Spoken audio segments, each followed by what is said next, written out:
করেছো তোমরা হয়তোবা দেখতে পারবা যে এরকম দুইটা সূত্র আছে, আর যারা আগে করো নাই তোমরা আজকে শিখতে পারবা যে এরকম দুইটা সূত্র আছে। একটা হচ্ছে মূলদ্বয়ের যোগফলে, একটা হচ্ছে মূলদ্বয়ের গুণফলে। সো ওই দুইটা জিনিস আমরা দেখব। সো এইটা মূলত আমাদের এমসিকিউ বা সিকিউ যে কোনো কিছুর জন্যই লাগতে পারে, বাট এই বেসিকটা সূত্রগুলো আমার অন্যান্য টাইপের উপরে লাগবে। পরবর্তী যে টাইপগুলো আমরা করব সেই টাইপগুলোর জন্য আমাদের এই সূত্রগুলো লাগবে। এর পরবর্তীতে আমরা দেখব যে সমীকরণ গঠন করা।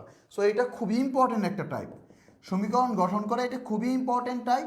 এইটা থেকে ভাই এমসিকিউ আসে প্রচুর পরিমাণে সমীকরণ গঠন করা। এইটা থেকে ভাই সিকিউ আসে প্রচুর পরিমাণে সমীকরণ গঠন করা। সো এটা দুইটার জন্যই ইম্পর্টেন্ট। এরপর আমরা দেখব মূলের সম্পর্ক। মূলের সম্পর্ক সিকিউ এর জন্য বেশি ইম্পর্টেন্ট।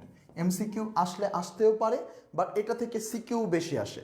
ওকে, এরপরে আমরা দেখব হচ্ছে সাধারণ মূল। সাধারণ মূল থেকে কখনোই এমসিকিউ আসে না, এটা থেকে সিকিউ আসে। এটা থেকে হাতে গোনা 2টা বা 3টা প্রশ্ন আসে। সো 2টা বা 3টা প্রশ্ন সেগুলো শুধুমাত্র সিকিউতেই আছে, বাট সিকিউতে সলভ করার জন্য সেটা যদি কখনো এমসিকিউতে চলে আসে তাহলে আমরা কি করব, সেটার জন্য আমাদের এই সাধারণ মূলটাও জানা লাগবে। আর 7 নম্বর টাইপে আমাদের লাগবে দ্বিঘাত সমীকরণের সূত্রগুলো। এই সূত্রগুলোও কিন্তু ইম্পর্টেন্ট। এগুলাও কিন্তু আমার এমসিকিউতে খুব লাগে বা সিকিউতে কিন্তু এগুলো আসতে পারে। এবং সর্বশেষ সর্বোচ্চ সর্বনিম্ন মান বের করা, এইটা ভাই খুবই ইম্পর্টেন্ট ফর এমসিকিউ। শুধুমাত্র একাডেমিক না, অ্যাডমিশনেও এই সর্বোচ্চ ও সর্বনিম্ন মান বের করা থেকে প্রচুর পরিমাণে প্রশ্ন থাকে। সো এই হচ্ছে আমাদের টাইপ সমূহ, অর্থাৎ আমরা এখানে টোটাল 8টা টাইপ দেখব। যেই 8টা টাইপের থেকে হয়তোবা সব টাইপ থেকে সমান পরিমাণ ম্যাথমেটিক্স আসে না, কিন্তু প্রত্যেকটা টাইপ সমান পরিমাণ গুরুত্বপূর্ণ। এর কারণ এই বহুপদী এবং বুল এইটার যে নলেজ এটা আমার অন্য টাইপে লাগবে। আবার দ্বিঘাত সমীকরণের সূত্রসমূহ তুমি যদি না জানো তাহলে তুমি এই টাইপগুলো করতে পারবে না।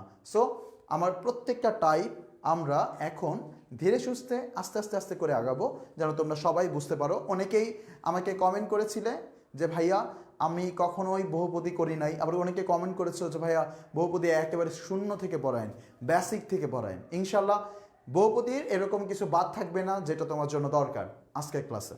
ওকে, সো চলো আমরা শুরু করে দিই। সো আমরা আমাদের মেইন পর্ব শুরু করে দেই। ওকে, সো নিজেদের ভেতর কোনো কথা হবে না, শুধুমাত্র পড়াশোনা হবে। আমরা একটা দারুণ একটা চ্যাপ্টার শুরু করলাম, চলো আমরা শুরু করে দিই। প্রথমেই আমাদের যেই টাইপটা আছে এই টাইপটার নাম হচ্ছে বহুপদী ও মূল। সো আমাদের জানা লাগবে বহুপদী ও মূল কি। দেখো আমরা বীজগাণিতিক রাশি চিনি সবাই, যেরকম যে কোনো একটা রাশি হচ্ছে কি, যেরকম মনে করো যে আমরা যে ছোট কাল থেকে কাজ করে আসতেছি 3x² + 2x + 1।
একুশে ফেব্রুয়ারি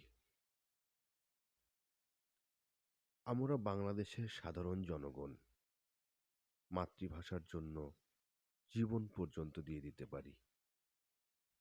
গল্প নয়, সত্যি বলছি। উজ্জ্বল দৃষ্টান্ত তার 21শে ফেব্রুয়ারি।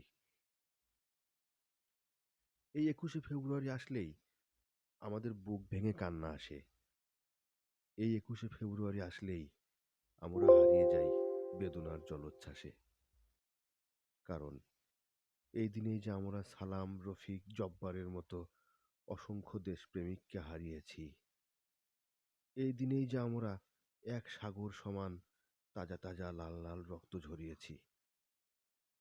আবার এই 21শে ফেব্রুয়ারি আসলেই গর্বে আমাদের বুক ভরে যায়, কারণ আমাদের জন্যই 21শে ফেব্রুয়ারি আন্তর্জাতিক মাতৃভাষা দিবসের স্বীকৃতি পায়। এই 21শে ফেব্রুয়ারি আসলেই আমরা জেগে উঠি নতুন উদ্যমে। মাতৃভাষার জন্য জীবন দিয়েছি এই দিনে, এই মাতৃভক্তি কভু যেন না কমে। এসো শপথ করি, গর্বিত বাঙালি জাতি, জীবন দিয়ে যে মাতৃভাষাকে অর্জন করেছি একদিন, সেটাকে যেন যে কোনো মূল্যে রক্ষা করতে পারি। অমর হোক বা অন্যর সকল ভাষা শহীদেরা, অমর হোক আমাদের